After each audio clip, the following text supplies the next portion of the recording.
So today, one of my favorite YouTubers, the person who runs PhilosophyTube, came out as transgender. She had been living as a male for most of her life, and just recently, well, in the last couple of years, started apparently living as a woman, and just today publicly came out to the internet, to the public, as a woman. Cool. This means most of my most favorite YouTubers are now trans. Between Abigail Thorne, who was Oliver Thorne, as well as ContraPoints, Natalie Wynn, as well as Peter Coffin, who's non-binary. And well, to make this discussion meaningful, it's important to get our terms right. The most important distinction here is the differentiation between sex and gender. Whereas sex is your anatomical sex, whether you've got boy bits or girl bits or both bits, and gender is, well, more how you feel, how you identify as either a man or a woman or a non-binary person or something else. Gender also exists on a continuum. It goes all the way from very female to very male, but there are many, many points in between. There's also two main parts to gender. The gender identity, which is how one experiences gender, whether they experience themselves as male or female or neither or both or somewhere in between, versus gender expression, which is one's outward expression of gender, whether one uses male or female or neutral pronouns, as well as how one dresses, how one presents, one's body language, the various displays that one makes that suggest gender to the general public. Someone who identifies as the same gender as they were assigned at birth, as in has all the same bits, has all the psychology of the gender that they've always had, that's referred to as being cisgender, versus someone who does not identify with the gender they were assigned at birth and the sex that they were assigned.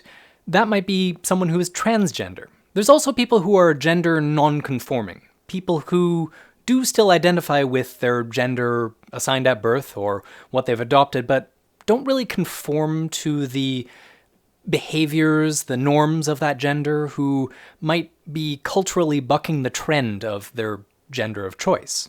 I was born male. I've got male anatomy, everything is, regular, but I've never really felt male.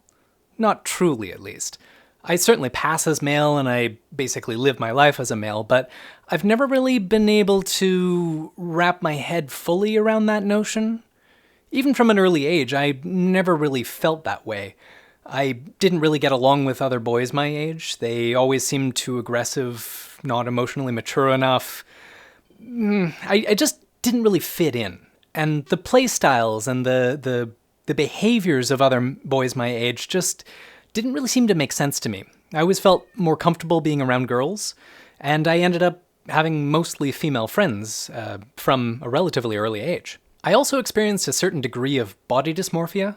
I never really seemed to be comfortable in my own skin. I never really felt like I matched what I felt. It's kind of hard to describe because it is a complicated topic, but I never really found my own body attractive or, I don't know, it just didn't match. And well, of course, the socialization to male matching behaviors never really fit as well.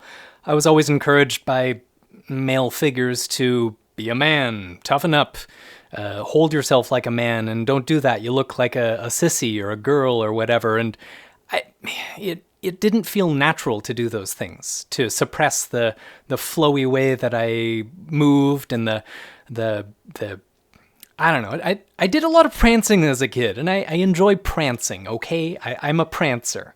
When I was a teenager, I started growing my hair, and well, it just kept getting longer and longer, and that's about the point when I started being mistaken for a girl sometimes. And I've been catcalled before, and also in the dark I've been addressed as ladies, or, a waitress comes up and addresses the person that I'm with and address us as ladies, and, well, it never really bothered me.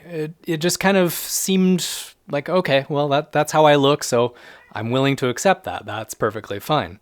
But on the other hand, I didn't really identify as a woman either. I didn't really feel like that fit either.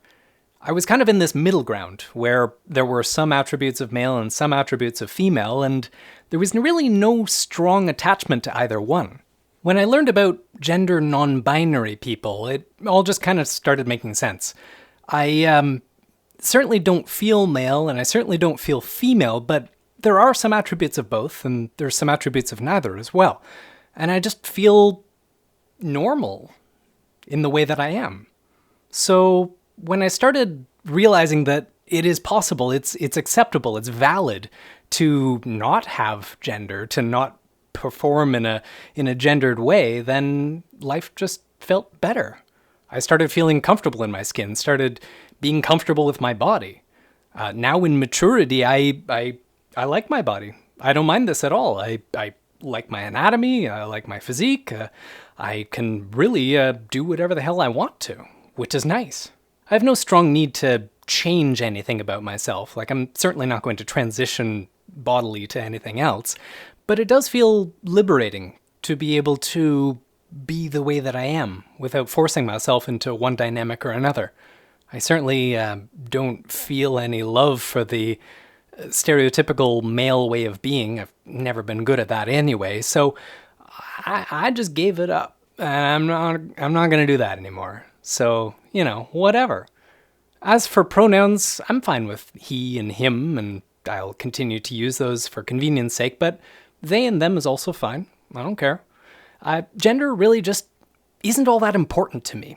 I don't feel strongly attached in any direction. I don't feel any particular spot on that spectrum. I could go either direction. I could be anywhere. I could be nowhere.